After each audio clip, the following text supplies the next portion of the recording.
Yo guys, what's going on? This is Burrito with the first unproduced episode of Burrito Talk, where I talk topics I like to talk about. Like I said, this channel is Apex and Call of Duty. As you go back in the years on my uploads, most of it's Call of Duty because that's all I played for 9 years, and then got into Apex when it came out. But I still follow Call of Duty all the time, so for the Call of Duty listeners out here, I wanted to do my version of a quick recap on the Stage 4 majors. For the past majors, I've actually been taking deep notes of every map, and I've been thinking about like actually making like a video about it and like making an analysis show, but like due to copyrights and going through videos, I don't think that would work. So all I could do is use still pictures and give you my thoughts. So we're getting into the Stage 4 major that just took place on Father's Day, June, what is that? Let me see. June 20th. So we're gonna recap some games. We're gonna go into some analysis through some still shots. We're gonna go through some roster stuff that's happening, my opinions on some of this stuff. These Burrito Talk episodes are gonna rotate in from Call of Duty and Apex. All depends what's going on in the world of Call of Duty and Apex, the two games I love. So we have the bracket here, which I screenshotted and saved, whatever. So I didn't quite watch all the games, but I watched most of the games because there was also the Euros going on. So this is like the first major where I didn't watch every game. I watched the important ones, which is basically all that matters. All the ones in between are just ones in between. So we're just going to go through it as we go through it. And I'll just give you my quick thoughts. This is almost like a podcast, so it's almost like audio. You don't have to be... I mean, you can be watching the video. That'd be sweet because I'm also going to go through some still shots. So we're just going to get into this because I ramble a lot. So we're going to start off with round one losers. And boy, so the first game was the Seattle Surge, Royal Ravens. I don't really think anyone cared about that game. We knew Royal Ravens were probably going to lose. We're back on LAN. We got Octane frying on LAN again. And this Royal Ravens team is a bunch of misfits put together to make a team. I'm not sure if I heard of Afro or... I know who Alex is. He's played before. But Afro, I don't know where they got him. I think Challenger or something. He's an EU player. They want some EU players on the team, which is the complete opposite for Paris Legion. But that was just an easy game for Seattle Surge. A nice way to... A great game for them, actually, to like start off LAN. Imagine getting on LAN and they had to play like Empire first, which would never happen because they would never be losers round one. But a nice, easy game for Seattle Surge to take the easy win.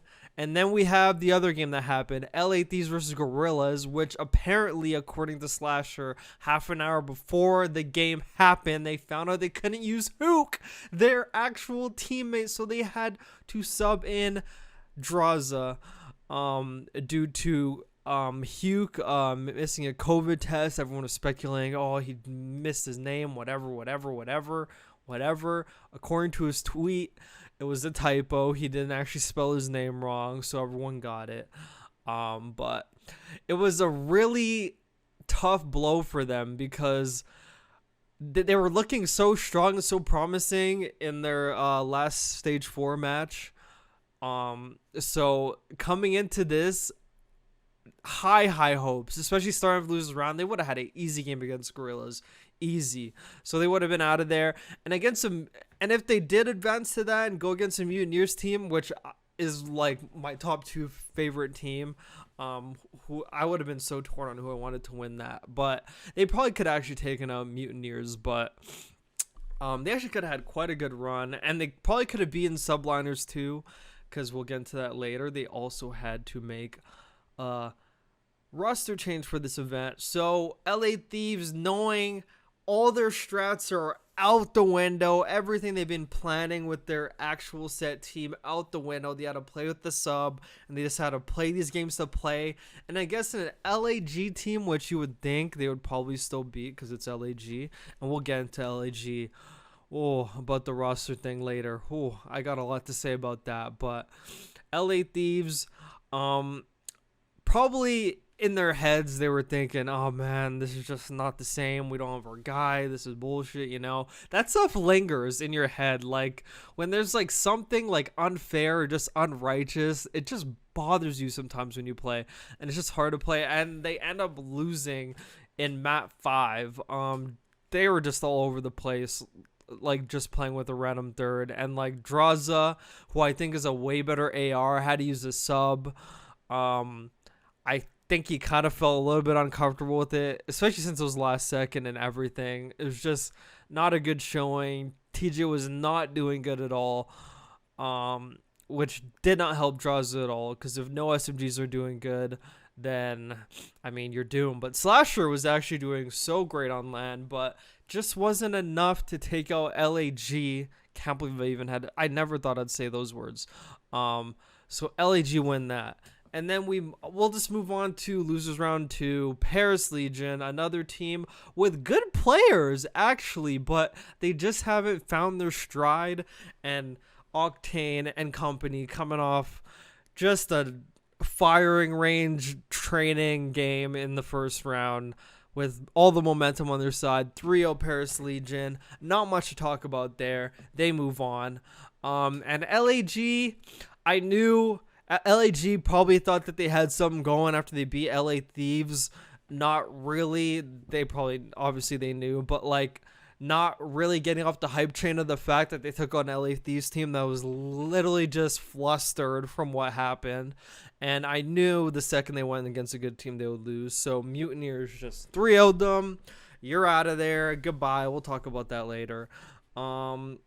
Then we'll just go into loser round 3, and then we'll go into winners round 1. So Optic Chicago, I have a lot to say about them, and it'll come later when we're talking about roster things. But a team on paper, a top 3 team, a top 2 team actually, top 3 team next to FaZe and Empire on paper, like. Going into Cold War, everyone is like, it's them and FaZe. Top 2 easily. Empire number 3. Easy. But this roster, they all like each other, but just something is not clicking there. And they were just able, off of being more talented than the other team, able to pull off a 3-2 victory in that game. I think this is one of those games where I was like on and off watching. I was peeping it and like watching a map going off. I never watched the controls. Control, I mean, unless it's like in a really important game, I usually skip the control game modes. I have no enjoyment watching control at all. It's a respawn S&D, basically. I'm sorry. And then New York Subliners showed their weaknesses in their very first game without their actual fourth Asim. On stage 4, at stage 4, and previously to that, they were frying. This roster, after they got Hydra, whole different team. And Diamond Con was a good player, but something about Hydra coming in and being the number 1 player in the whole COD League in hardpoint KD using an SMG, crazy. They're just a whole different breed with him and Asim, SMG duo, Clayster, and Mac on the ARs. This team was frying, and they came so close to winning the last major, but FaZe showed who they were in that one. But even though with the sub decimate, because Asim had visa issues, was not able to compete, Canadian issues, I know the feeling, they were still able to beat a Mutineers team who had a chance to close this out and win that map 5, but just were not making good decisions. And that is a story of a lot of their losses. Actually, they don't make good decisions. They're a good team. I wanted Havoc on the starting roster forever. I felt was slacked. It just wasn't there. And like, just something about Havoc, something he brings in terms of leadership and like just the greasiness of his play style and the strats that he has. I just really love that. And even showed in Modern Warfare when they won a couple of championships as well. But they should have beat this Subliners team. This was their chance. This was their 100% chance to take out Subliners. And they've already beaten Empire in the stages previously, ran them over. And I'm thinking if they beat Subliners, But granted, this Empire team on land, which we're going into, we'll just go into this one right away. Actually, no, we have to go into, I'm all over the place. We have to go into winners round 1. So, subliners against Rocker. Just like I said, they don't have a seam. Like, they have to do all new strats, finding a last minute substitution. Rocker takes full advantage, as they should. 3-0, they're on to winners round 2. Optic Chicago, like I said, just, a very good team on paper, but not clicking as a unit. And they get 3-0'd by Empire, who showed up on LAN. Something about LAN, something about Vivid. Everyone always thought, when they drop Hook, it was such a big mistake, because Hook is such a great player. I think Hook's weakness is how aggro he is, but it's also his biggest pro as well. How, just like a BZ does, completely disrespects players and just ego chows everything, thinking, I am the better player, I will beat you 100% of the time. That's what they probably think in their head. So that's his biggest pro and his biggest con. And I just don't think they like that play style in certain situations. They needed someone with more of a head on their shoulders. Even though Hook still had a head on his shoulders, he did so great for them. But with Vivid, took a while to click. Vivid said, he's having some issues at first with just what everyone was saying about the roster change in him and how he really needed this major to really feel good again. And they had a showing. Empire showed up on LAN. LAN showed that, if it was on LAN this whole time, this whole entire standings could have been way different. But Empire showed up on LAN, 3-0 Optic Chicago. I watched the game. Literally was not even close. Optic all over the place and just hard countered everything, and just Empire there's not really much to say. Just Empire outclassed them. Simply outclassed them. And winners round 2, Rocker coming off that 3-0 to subliners, taking full advantage as they should, walk into the monsters, Atlanta FaZe, who already dominated them in the stages, already were confident going into that. Another 3-0. I didn't watch that game because I already knew the result. I literally left my house right before this game happened. I just watched the I think it was a 3-0 to Optic Chicago before this game. But I literally, right before this game started, I'm like, I'm leaving. I know it's going to be a 3-0 or 3-1. It's not going to last that long. Granted, the last time these two teams faced, Rocker was about to win that hard point, but they choked and just couldn't close that one out. Could have been a whole different series. They probably could have won that in the stages. But in this one, no chance at all. Atlanta FaZe, 3-0. 3-0. Simple as that. And Ultra versus Empire. Empire, 246. First map checkmate. 246, 4 points to close it out. It's going into the second last hard point, which is in plane. And I was thinking about this because all of Ultra was in the plane, or at least 3 of them were in the plane.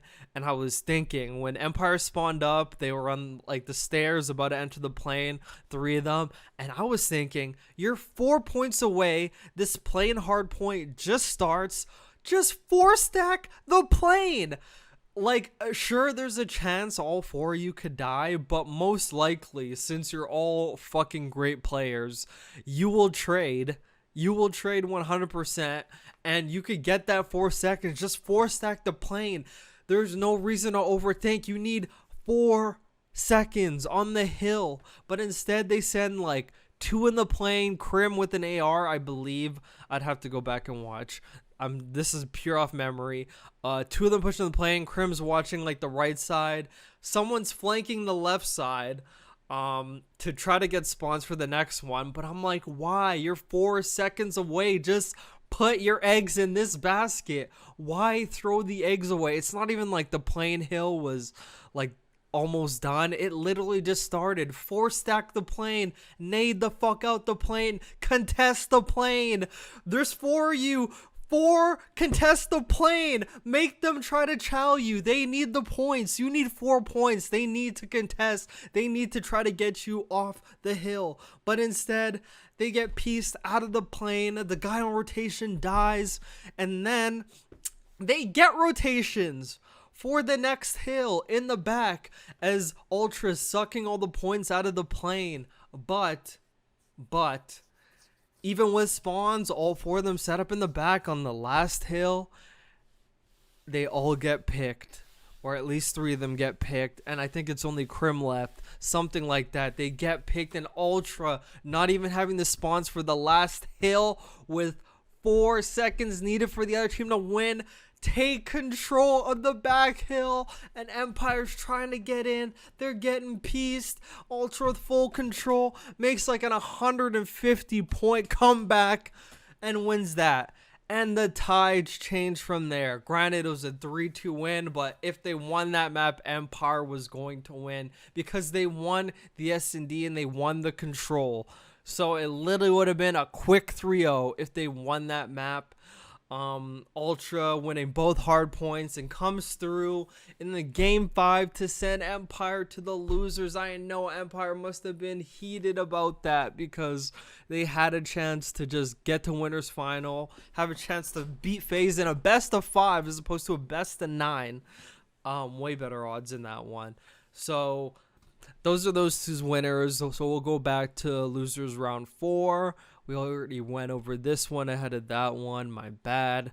Empire takes full advantage of Subliner's roster change. Beats them 3-1 because they're in form right now. They're on land. They're feeling good.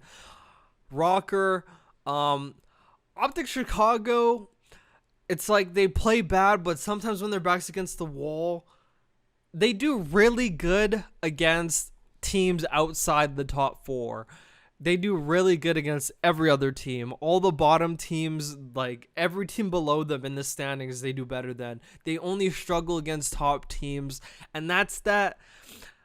And like, we'll get into that during the roster conversation actually, but they play really good against like the bottom teams, and they beat Rocker 3-1 and send them out. Poor Rocker. You got to think moving forward. It doesn't really matter if they bring accuracy back. I feel like this Rocker team, unless they really tee up and like practice goes great for them and they like come with absolute demon mode on like the next tournament, I feel like they're just kind of like that in that top 5. They can't really get over that peak, just like Optic can't get over that peak beating the teams above them, but always being the teams below them. I think Rocker's kind of in that same boat. But yeah, Rocker gets eliminated. And so we go into round 5 of the losers. Nightmares for Optic again. They go against the team that just 3-0'd them, found them, right back in the losers. You thought you could get rid of them, or I mean, you thought you could avoid them, but they just come right back. Instead of 3-0, it's a 3-1. Still very convincing. Exactly like the winners match. Like really nothing changes there. Really nothing changed at all. And then we'll go to winners finals. Atlanta FaZe against Ultra. So in Major 2, I think it was Major 2 or Major 3. It was Major 2. 100% Major 2, where Toronto Ultra was literally just like the hard counter to FaZe. I felt like FaZe, when they played that finals against Ultra, it just got to a point where Ultra like really did their homework and was just countering everything FaZe was doing. It got to the point where FaZe just didn't know what to do, and they were just throwing them bodies, just throwing them free kills, just throwing themselves, completely forgot about teamwork. We're just playing individual, and Ultra beat the fuck out of them actually in that finals and won that. But ever since then, FaZe came back, they did their homework, they went back, and they said, you know what, we're FaZe, and we know how to beat every team handedly. So they beat Ultra 3-1. Not really gonna go into that game. They just beat them 3-1. We'll just go with that. Ultra still very good, had chances to maybe make the scoreline different, but FaZe literally more than any other team twice and 3 times over could just win games just off of pure just skill, like just outmuscling teams literally could just win games just on that, make plays just off of that. And they send Ultra down to the losers, and they go to their 4th major finals, all 4 major finals for FaZe. It's a place they're used to. They live in the winners finals. They don't take anything less than 2nd place, so they're in the finals. So Ultra going down to Empire. So this game, Ultra goes up 2-0, and you think it's about to be a 3-0. But then the resilience from Empire to bring it back, to go into that control down 2-0. Vivid goes off in the beginning stages of the game. Shotzzy picks up later in the game, and they win that control. They're right back in it. Then it goes to Moscow Hardpoint. Ultra 229. Empire like 189. Goes to, I'm not good with the P3s, the P4s, whatever. It's the back spawn Hardpoint on offense on Moscow. And Empire holds it down, clutches up, makes the plays, and closes out and gets almost literally every point from that Hardpoint to close it out when you thought Ultra was going to win. And they come back and tie it 2-2 and go into the S&D. And the S&D was very back and forth, very even. And then it got to, which I actually have screenshots for. I have 2 screenshots for this map. It's 4-4, and Bans and Kleenex, I believe. It was Kleenex. I 100%. I watched this game before I did this, actually. Hop in the window right here. Vivid gets a 2-piece. Oh my gosh. Gets a 2-piece. Tries to run away. Insight right there beams him through the window. They end up winning that round. Crim does some weird ego chow that he should not be doing in that back house. It was him and Shotzzy left. Insight kills him. Then Shotzzy wins that round, camping in this corner, turning, peeking, killing. Insight coming from mid, trying to get the bomb with like 10 seconds left. Wins that round. They're up 5-4. Oh, also, we forgot to mention, in this 4-4 round, this could have been Ultra's win. And this is probably why after the game, Cammy was so disappointed. You saw that face. I know that Cammy face. I've seen it. Where he just looks so disappointed, so bothered, like something's really bothering him after a loss. And this round right here where he makes it into the back spawn, it is a 3v2. He's sneaking up behind, and I'm questioning why Crim is watching the outer street when Illy is also watching the outer street. It's probably because at the position Illy's in, if they push back street, they'll still have a angle on Illy. They could probably still kill him. So Crims was probably giving him support, but I still think Crim should have been watching this way. They're in a 3v2, so they're probably thinking both guys are going to group up towards B or like mid, and they're going to make a play together. But Inside and Cammy completely split. Crim not watching his teammates back. So Shotzzy watching Illy's back from mid, but they left this whole A side open. Crim not watching it. 2 players watching the same way. Cammy shows up, kills Illy in the back, shoots Shotzzy, should kill him. He had one of those moments where he put so much bullets into someone, he thought he had the kill, so he thought he had the kill and was moving on to the next thing, but realized he didn't actually get the kill, so he's trying to turn back and finish, and Crim finally peeks and kills him. Could have had both kills right there, and it would have been a 1v1 with Inside and Crim, but he chokes on Shotzzy and dies to Crim, but he gets Illy on the way out, and they have a 2v1. This is the round I was talking about, actually. This is the same round, the Vivid round. And then, right here, Shotzzy runs away. Insight comes from mid. It's a 2v1. and Cram, stuck in the window or something, dies to inside and mid. Shotzi plays it perfectly, gets in B right where the bomb is, out by the windows, and with 10 seconds left, gets that beautiful timing, turns, catches inside on the ground and kills him, goes up 5-4, and then the 5-4 round on offense, they just bait and switch the door over at A.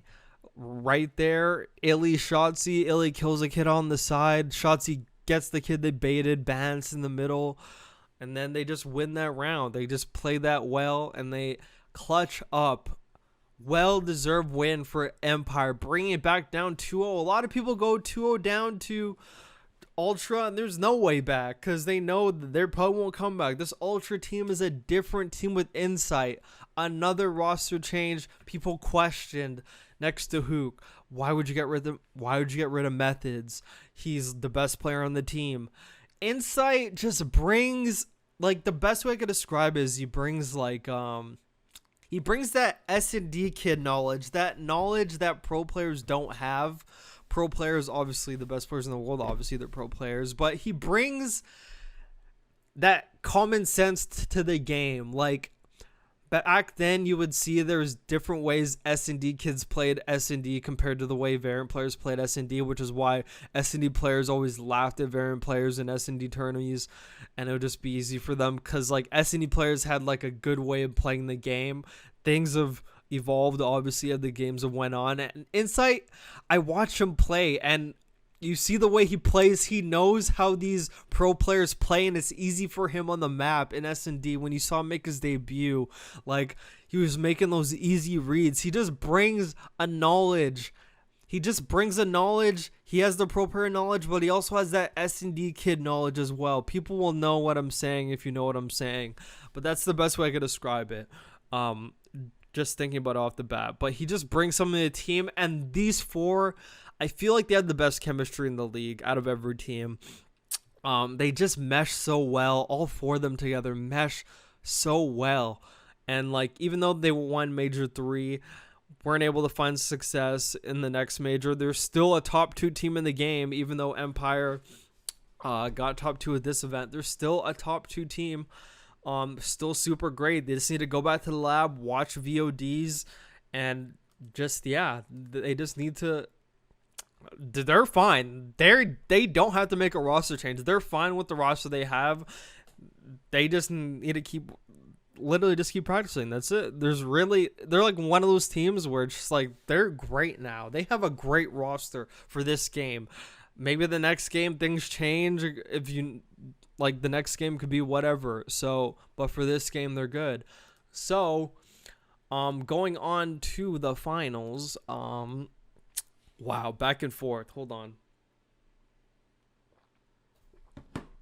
This was like a 3-hour final.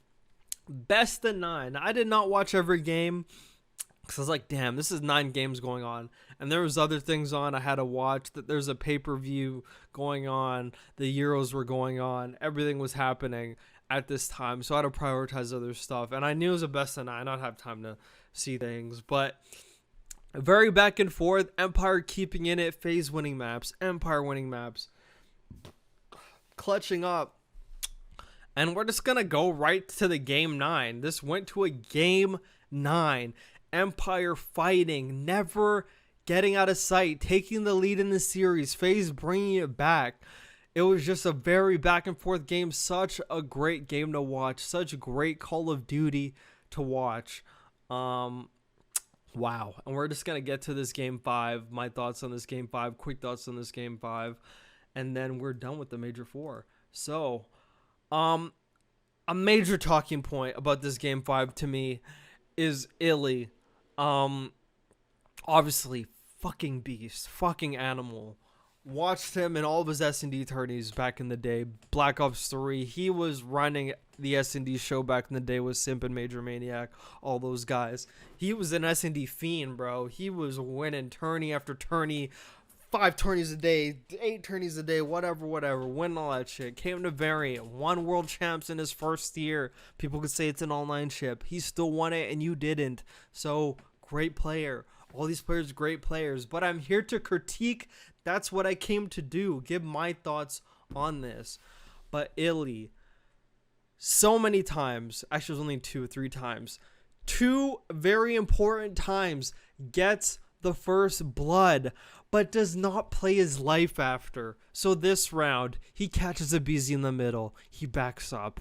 Everything is all well. It is a 4v3. And something that teams don't know how to do except for FaZe is play retakes. And granted, they're on offense. You could still play retakes on offense. You have a 4v3. Everyone is in a safe position. Why in this situation are you throwing your life away? This has happened on multiple occasions in this game 5 that could have changed rounds. Both these rounds they lost that he threw his life away. So keep that in mind. Actually, I think they won this round. I don't know. I have to go back and watch it again. But threw his life away. Got a first blood on a BZ. Had no reason to child mid again. You got what you needed when you child mid the first time. Child's mid at this angle with Celium, the beamer, the monster. Takes him out right there. And it's a 3v3 and everything's down the window. You would think a 4v3 here, all 3 of these players could go retake A. All these players go retake B. Most likely A, it's safer. Go retake A. You have a man advantage. If someone dies, you trade. I am a big advocate on not losing when you have man advantage. And it happens to everyone. It happens to me. It happens to everyone. There's times where you lose 4v3s, 3v2s, 1v2s, sometimes even 4v2s when kids peak. All that shit.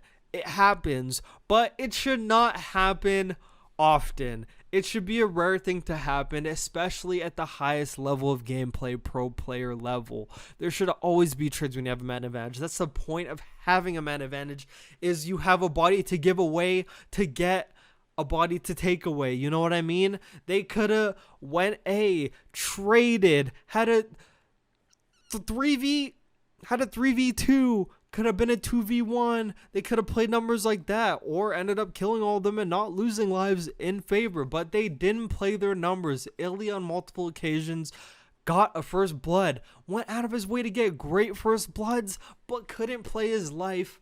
I don't know if he felt like he had to make a play, but just wrong decisions in the wrong map to do them in. The game 9 to take home your first championship in Cold War. So he chows there and he dies. So we're going to go to this round. It's the round they still won, actually. The round that Illy gave his life up. And I love this play. I was clapping. I was so happy when I saw this. Krim was watching mid, thinking someone was going to flank mid, but they all went A, as you saw.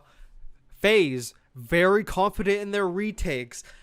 A lot of the times they say, we don't have to flank. We'll just send everybody on the same side and we'll take you out. But Vivid in a great spot. Shotzi in a great spot watching over him.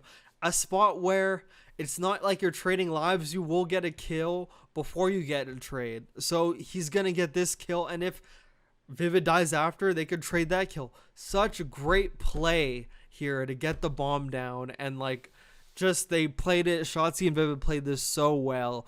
And they end up taking out everyone. So this was such a beautiful round. I was crying. It was so beautiful. Such great teamwork from them. And then we get to another round. This is a pendulum swing round. Like everyone who's played S&D knows about this round. The 3-2 round where you're down 3-2. When you go down 4-2, it's very demoralizing. This is why the 3-2 round is so important. The same way the 2-1 round is so important. Like the 2-1 round's not as important, but the 3-2 round very important. Going down 4-2 as opposed to tying it up 3-3, big difference. Illy, big money moves, makes the play on RZD's on bomb planting, kills him. And this is where I got super mad. We're taking another drink of water before this. You see this. He kills the kid. Obviously, you have the demon Celium watching mid. But this is where I'm going to go to other screenshots. Illy, terrified, that FaZe is just gonna jump on him after he gets that first blood, because everyone knows how FaZe plays. They're aggressive. They're in your face. They show no respect to teams. I've seen all these delinquents. No respect to teams at times. The things they chow, the things they win sometimes could cost them sometimes, like against Ultra Major 3, but the things that they chow and show no respect, especially this demon right here, who I think was living rent-free in Illy's mind the whole time. So, we're going back to the 0-0 round before we come back to that. Abizi! The demon, bro. He has no right. He didn't even die here, by the way. Ego chowing the window with an SMG when it's all range out here. Everyone knows these are AR angles. This is an AR angle right here. The only way you have an SMG in here is if you're camping a corner, playing stairs, or playing for someone to hop up and like come inside. But no SMGs in the fucking window here. It rarely ever happens. Abizi literally jumped in the window, knowing Illy was somewhere here, or a player was somewhere here watching him. Illy didn't get this kill, but like Abizi actually got away. But like, I feel like this was one of those rounds where Illy saw this fucker is like, he doesn't care. He will chow me wherever he chows me. Like, he will come for me if he knows where I am. Like, he will hunt me down. And this demon chows the window. I literally watched it. Even the commentators were like laughing too. Just chowed the window. Almost killed Illy, actually. Actually got away with his life still. FaZe actually ended up winning this round. But it's one of those rounds I feel gone to Illy's head when it came to this round. But we're also going to go to this round. Also, Illy, Abizi. I thought at this point in the round, when FaZe was going A, where Illy was peeking out the window, he saw Abizi, but I think Illy was a little bit further back in the window and maybe he didn't see it. But like, when you see the arrows, it looks like he should have seen Abizi from like the left side of his angle, but he didn't. And Abizi went to back spawn and killed Crim. And like, just another round where Illy's like, I have to watch my back, or all of Empire, which is going to go into like a later screenshot I'm going to show, is like, oh my god, these guys flank, they push up, like, what are we going to do type of deal. So they're like, all this is rent-free. FaZe just rent-free in their head. So we're going to go back to this one. So Illy gets the first blood. He has Vivid, who I believe is playing AR in this S&D most of the defense rounds. Watching over him in mid gives him an opportunity. Maybe it wasn't calmed. Most likely it wasn't calmed. I 100% know it wasn't calmed. Vivid could have made the calm to Illy. I'm watching over you. Come back. We could have a 4v3 retake on a bomb site like FaZe does when teams plant the bomb. I've seen it. It happened in this game actually, where Empire had a bomb plant and Abizi was in mid and the rest of them were back spawn. Abizi could have went for flank like a lot of players would have done, played there, held that until his teammates went up, but he rotated around the back and they 4-man retook the bomb site. So with that being said, Illy gets a beautiful first blood on RCD's planting the bomb. They know the bomb's down. Shotzi doesn't need to be watching that anymore. Obviously he like literally just got it, so whatever. He's watching a flank clearly. This has nothing to do with Shotzi. But Vivid, watching over him, could have made the calm. Come back to me. Come back to the spawn. We'll retake it. We have numbers now. It's 3-2. We're losing 3-2. We need this round. Let's play our numbers. We're good players. We could win with the man advantage if we retake. Instead, Illy, he's doing circles around this rock. Probably in his mind, someone's going to peek me. I literally chowed. RCD has killed him mid, planting the bomb. Someone's probably going to run at me and chow me mid, try to take me out, try to even it up. Probably Abizi, because he chowed me in the window with an SMG, knowing I had an AR. So this man is flustered, doing donuts in the 6-speed, bro. In mid, when Vivid's watching over him, he could come back. There's rocks here. Celium can't kill him. He has movement. He could make it back, but he doesn't. He does circles, and he dies to a B, who dies to Simp, actually. Simp peeks that, because I think Vivid gave that up. Um, and just marinates there way too long and gives his life, doesn't have to chow, throws his life, and they lose this round and they go down 4-2, and FaZe went up 5-2, and then Empire brought it back to 5-4, and we will go into that round. Two rounds. Granted, the first one, they won it even though Illy died, but this round could have changed everything. 3-3 would have been a completely different game, but it was 4-2. So, the 5-4 round, the round everyone's talking about. This could be because aBeZy flanked them in spawn before, so they're all just sitting in the back thinking maybe aBeZy's gonna try to be a hero. It was this kryptonite against Ultra in Major 3. Tried to be a hero one too many times, and Ultra just wasn't having it and kept putting him down. Prevented him from being the aBeZy that he was in that Major 3. So, Dallas, for some reason, I'm thinking, granted, both these bombs, if a team gets it down with 4 alive, both these bombs are hard to watch. So hard to watch. Doing a 4v4 retake. But B is way harder than A. Way, way, way harder in terms of retaking. Because you have the tower. You have underneath on the side. You have the head glitch. You could get flanked from mid. Granted, both bombs get flanked from mid. But they have Vivid in the back watching B. This is the beginning of the round. Doesn't show the timer, but it's very beginning of the round.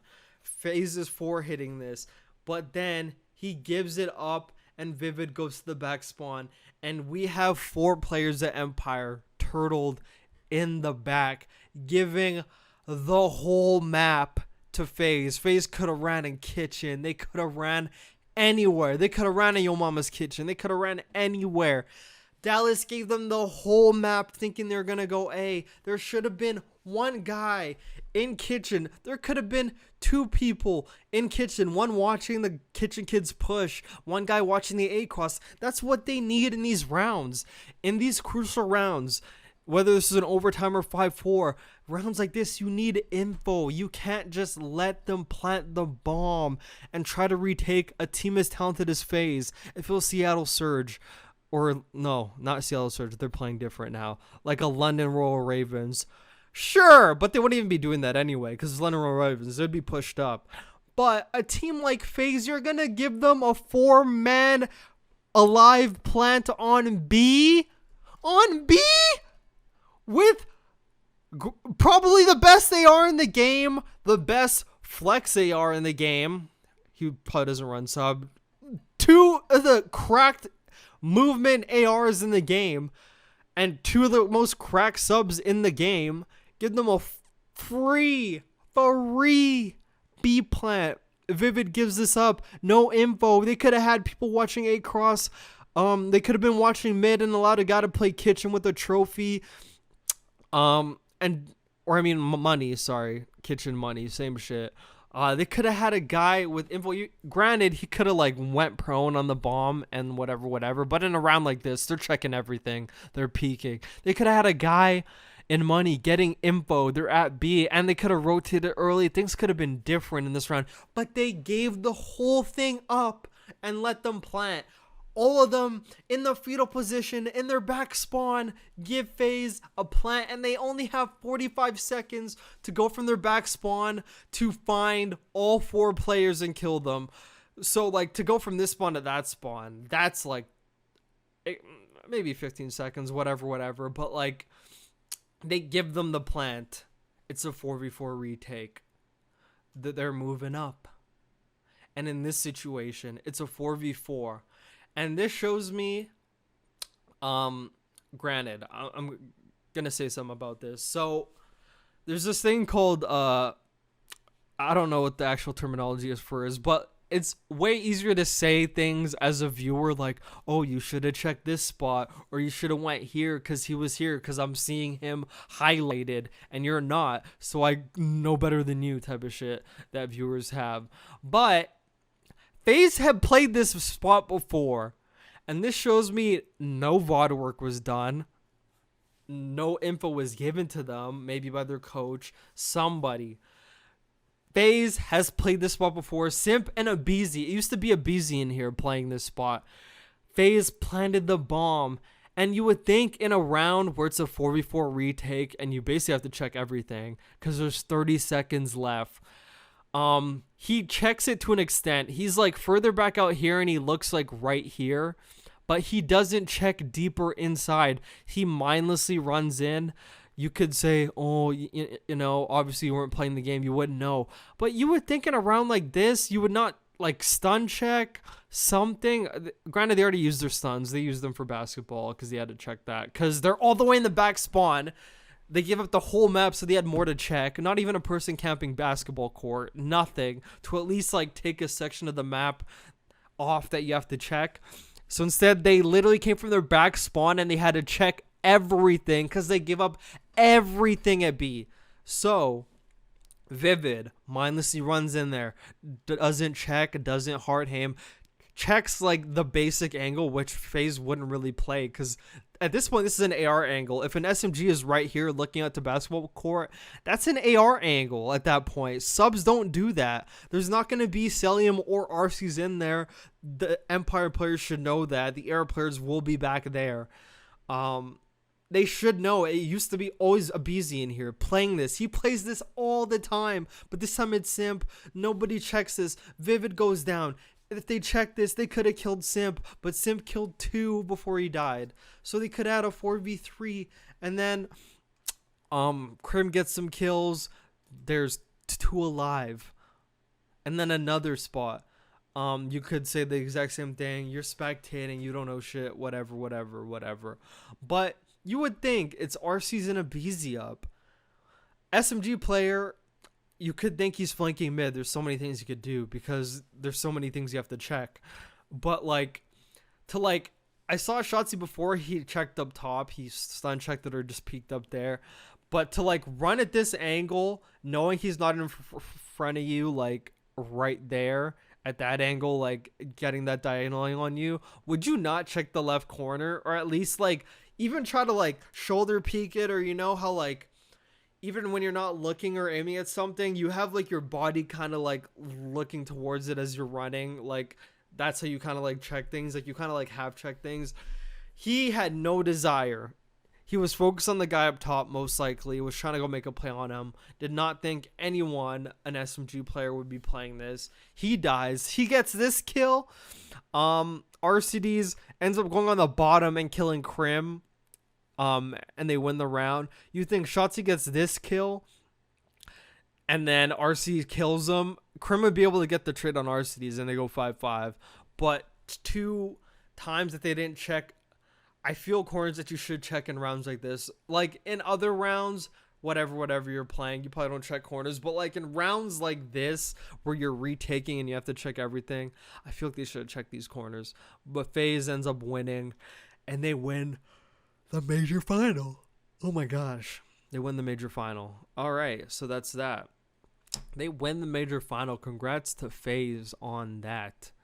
So going on to roster stuff. Just 2 quick things.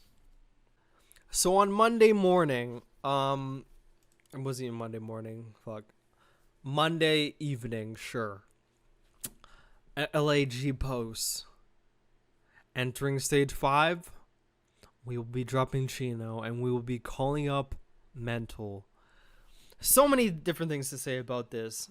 First of all, I'm going to go off of a point that Nameless made on an episode of the podcast that he did. And I've always thought this too, but hearing him say it really brought to life, so I'll just be adding on to that point.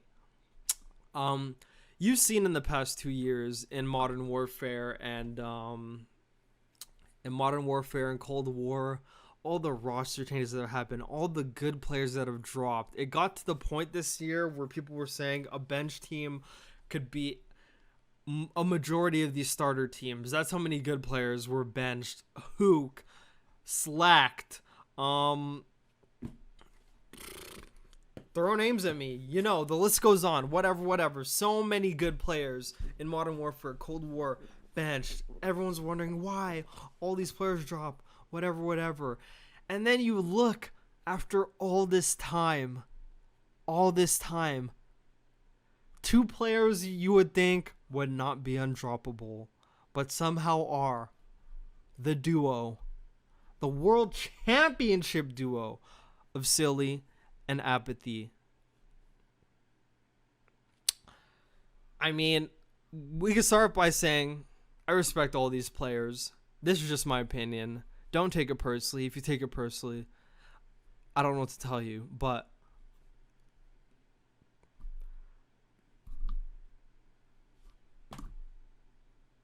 really? Really? Your two best players, granted, I think the world of Chino.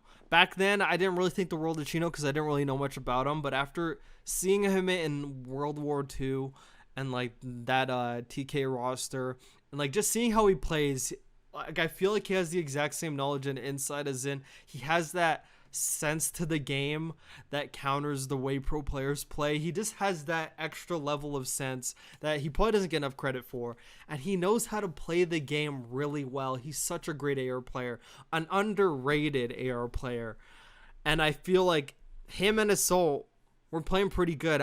In my opinion, I think Chino's the best person on that roster, and I feel like he's the last person that should be getting dropped.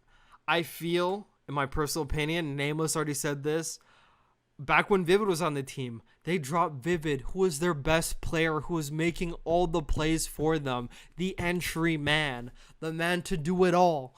They should have built that team around Vivid, but they let him go and they gave him to Empire, and you saw what he can do on a good team. Go to finals, and Empire actually could have won that final. Just some mistakes, they happen, whatever. Call of Duty happens. The best players make mistakes. It happens. We move on. That is life. But why? All these years, Apathy and Silly haven't had a good event, haven't had a good game in years. Years. Even in World War II, that team wasn't even good. And you know what? I wanted that Evil Genius team to win World War II. When I saw the teams that were left, I was like, fuck it, bro. Give Eggs the second ring, bro. I'm an Eggs fan, sure. Whatever. I want him to win. I was like, fuck it. Just let him win. They won. Granted, they were nowhere near the best team in World War II, but they still squeaked that out. Just a lucky win. First of all, it's good. I think everyone would agree on that. But with that being said, this duo had a horrible Modern Warfare. Granted, Modern Warfare was a horrible game, and a lot of players like Slasher and company, all those players had a horrible game, but we knew they were still good. It was just the online and the servers for all the players, what they're playing on, but it still rings even on LAN, no matter where. Apathy and Silly are not the SMG duo. I feel like at this point, they missed the chance to build this team around Vivid. I feel like they should build this team around Chino. And I'm not saying drop Assault, but if they did drop him as well, I wouldn't be mad. I would honestly say drop all three of those players, keep Chino, and have a great... Get two challengers SMGs around Chino, or some subs from other teams that are on the bench. Maybe get a Venom. Maybe LA Thieves would throw you Venom. They could do so much better. Chino is such a great AR player, and I feel like if he had two solid SMGs like we saw in World War II when he had Kenny and Pharaoh, rest in peace, Pharaoh. Two great SMGs around him, what he could do with a team. And I feel like they got this wrong. And bringing out Mental, who came from Gears of War. I don't know much about Mental. I know he played Gears of War. Know he dominated that game. Did great in that game. But from what I looked up, so far what he did in Challengers, got these stats from codleaguestats.com. Shout out to them. Not sure how updated they are, but from today... Mental is negative in respawns in Challengers. And he's only positive in S&D, 1.08 in S&D, a 0.9 in hardpoint, and in control, not even ranked in the top 60 on the Challengers KDs, which is probably below a 0.7. So they're bringing in a player who didn't really have success in really didn't have success in challengers, but I think at this point, maybe LAG kind of chalked up this season. They probably are confident they're not going to champs, or if they do go to champs, they won't really have a chance. But I really feel like this team could have been built around Chino, since they missed a chance on Vivid, or kept Chino and Assault, two great ARs. Assault's fucking great at this game, actually. And just got two SMGs, two young SMGs from other teams that aren't getting chances and are benched. Like, they could have gotten a good roster. I feel like if they got two new SMGs, it could have breathed such a new life into this roster. This team could be a different roster with two SMGs, but they keep apping silly. And you know what? I'm not going to say much more about this. You will see this mental change won't make you a bit of difference at all. I think they're just giving him a chance because mental switch, and like we heard what mental said, he's going to work for it. He's going to get his opportunity. He's finally getting his opportunity, but it's an opportunity that actually a lot of challengers players probably wouldn't take. Coming to a broken team would probably lower their stock. I know a lot of challengers players have been offered opportunities on like lower teams but didn't take them because like you're going into a lower team and you're probably not going to be able to rehab it, and like it just lowers your stock if you're on those teams losing whatever. So maybe a lot of players thought that. I don't know the behind the scenes, but this is just from the front view looking in. Wow, just mind blown. Just whoever's running the show here, bro, prayers to you. God bless you. And moving on to the last topic is Optic Gaming. So we're gonna go on Scump, and we know he came out with how he's feeling about how people talk about him, and I felt all this. I feel really bad. I'm not one of the players that does this, but I will tell you this. I feel like Scump never lost his touch. You see a lot of veteran players. You see the Aches fade off into the abyss. Maybe Aches is still good and no one just gave him a chance. But you see a lot of players that have been around for a long time fade into the abyss, go past their prime, they lose their touch. Scump is still fucking great. I watch the games. He's still a top SMG. He's such a great SMG, but something about this roster doesn't click. And I just feel like I feel for him, bro, because saying that he gave up content to try to focus and get the same result, that really is demoralizing. I feel that in the same sense playing Apex rank and walking into revs every game and just losing games but still trying, and you're just damned if you do, damned if you don't. You're literally just playing and you're not seeing progress and you're just demoralized. So I completely understand where he's coming from. And a lot of the people are just... There's just so many, like, I see the chat in these COD League games, and it is terrible, which is why I feel like it wouldn't affect me, because you see when, like, a player does good, like Crim6 does good, everyone's like, W6, GOAT, 3 rings, 3 wings, best in the world, go, and then he, like, makes a bad play, or he goes -1 map, L6, get dropped, past your prime, sucks in the chat. Such a fickle COD audience. Fickle. Horrible. But with that being said, Scump is still a great player. And I'm not even saying he should get dropped. He's fucking great. He should not get dropped. He's just so good at the game. I just feel there's something about this team not clicking. And it gets back to where I say that, like, Optic...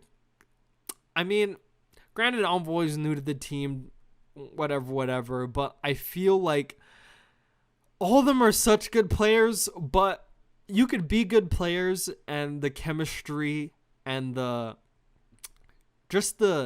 synergy, there you go, the synergy of the team just doesn't work. And you see Optic frying some games and then they lose some games, but Optic is a top team in the game that should be winning. They haven't won a championship. Don't quote me. I'm pretty sure, since Damon Barlow Karma was on the team.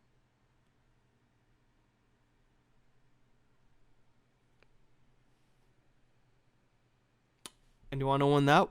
You want to know when that was? Black Ops 4, 2 years ago. I think someone even made a post. I think it was like 730 days, something like that, without winning a title. Some like long since Optic has won a title, and I feel like something in this team has to change. Not Scump. I feel like there's a lot of players you talk about that are undroppable. Like you look at FaZe. I would literally probably say that whole roster is undroppable besides maybe RCDs, even though he's like the best AR in the game right now. You look at Empire, Crim, undroppable just because of who he is. Like, you just look at all these teams. Like, there's at least 5 players in the league undroppable. Scump is one of those players, undroppable to what he brings in terms of skill in the game, veteran, experience, viewership. He brings it all. He brings it all to the table. Undroppable. So you look at this Optic team, I feel you could say it's too late. We're getting into stage 5. We're nearing the end. We're near COD champs, almost near the end of the season. But I feel like this team at the moment, maybe I get proved wrong because they're probably not going to make a roster change. They can't get over that hump. They could dominate the bottom teams all they want, but if you can't get past that top hump, past that upper echelon hump, then I feel like something's got to change. We talked about LAG. Some's got to change there. Like so many teams, some's got to change. We're gonna go on the bracket again. I need the bracket. Actually, we're going on standings. That's what I want to go on. So if you could beat all the teams below you, which I don't think they played subliners yet, but you can't beat the teams above you, I feel like something's got to change. There's a hump that you can't get over. Most likely secured 5th seed. Minnesota Rutgers probably not catching up to that. So it's like, I feel like if it was me, I'm not saying anything, all those players individually fucking talented as shit. Amazing players. But if I were to make a change, it would have to be Envoy or Formal. I know it probably won't be Formal because him and Scump are very good friends. I know it's not going to be Dashy because Dashy's like the best player on the team. Like, I've seen Dashy, like, when the team does bad, he's, like, always consistently doing good. Like, there's maps where people go negative, obviously, even him. But, like, a majority of the time, he's still doing good. You could say maybe stat padding, but no, he's playing good. He's just doing good. I feel like there has to be some sort of change. There's a cog in the machine that's not fitting. I feel like they need some new life in this team, something. I feel like something's got to change, or they just got to get out of their mentals, and I feel like they'd be very good. I feel like there's just a mental hump or a hump in game that they can't get over. Like, look how far FaZe is ahead. Like, Optic going into Cold War. They were doing podcasts. Everyone was doing podcasts before saying Optic on paper before no one even played this game. Top 2 team next to FaZe. They're top 5 at best. I feel like something's got to change there. Or these players got to sit down and, like, go through yoga, go do something, go get over a mental hurdle. Like, there's some sort of mental hurdle there or something I feel like they need to get over. And, I mean, closing thoughts, I mean, now that we talked about Optic, we talked about LAG, those are the main points I actually want to talk about. We talked about Major 4. LA Thieves, I feel like they're going to be frying on all cylinders. You could look at this as a little hump with Hook. Just the more they play, the better they're going to get. Such great players. All 4 great players. They're going to be great. They actually have a chance to take over Rocker for 6th seed. They probably don't have enough games to catch up to Optic unless they make a very good run in Major 5 and the stage. You have to do really good in stage and Major 5, and they could probably get to like 4th. That's probably too much. they could probably get the 5th seed. We could just say 5th seed. So they have a chance to actually get some good seeds. And you have to say, after top 8, these bottom 4 teams are kind of in the bottom like forever. Gorilla's probably not going to get the 70 points to catch up to Mutineers, because Mutineers will be getting points too. So you got to say the top 8's pretty solidified.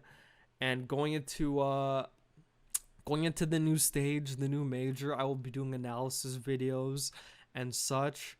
But I just wanted to give my thoughts on Major 5. And this thing has went on for like over an hour now. And I think it's almost time to call it right here. I didn't know I could talk this much. I really got to get a co-host for this shit. But one last closing thought. Granted, there's another website for stats, but COD League's doing the whole website great. I think the one thing they just need, like all other sports websites, granted, it's an esport, not a sport, but like I think it'd be so cool to like, if you go, like how you go on like the NBA website and you could have, I'll even like, we'll go on NBA right now. Like how stats.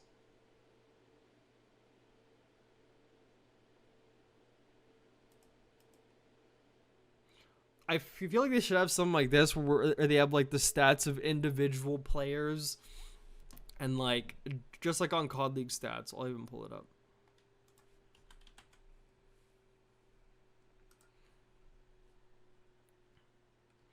Yeah, so I feel like they should do something like COD League stats. I'm not sure if they're associated at all. Maybe they are. Someone else would tell me.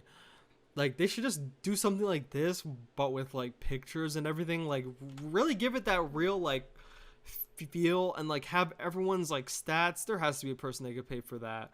And, like, I feel it'd be so cool for, like, people to see, like, their leaderboards. At the end of the season, you could do a real MVP of the league based off stats, you know, like, actual stats, like the MVP of the season. Shit like that. Like, do, like, the leader in First Bloods, like, the leader in Hardpoint KD, like Bombs Planet. They could do all those stats and really make it fun and like have something for like the stats managers on every team to like look at. I feel like that'd be really cool, but that's just my closing thoughts. So we're gonna put an end to this actually. All right, guys, I appreciate you if you stayed for this, if you listened. I'm going to be doing more like this, maybe a lot shorter, but I don't even care how many people watch. I just love talking about things, and the fact that it's going to be out there is enough for me. I'm happy. I'm very happy. So with that being said, we'll see what else happens. I'll try to do these once a week where I just talk about things I want to talk about in the game. We'll have to wait for the next stage to kick off for COD and see what happens in Apex. But until next time, guys, this has been Borito. And remember to stay saucy.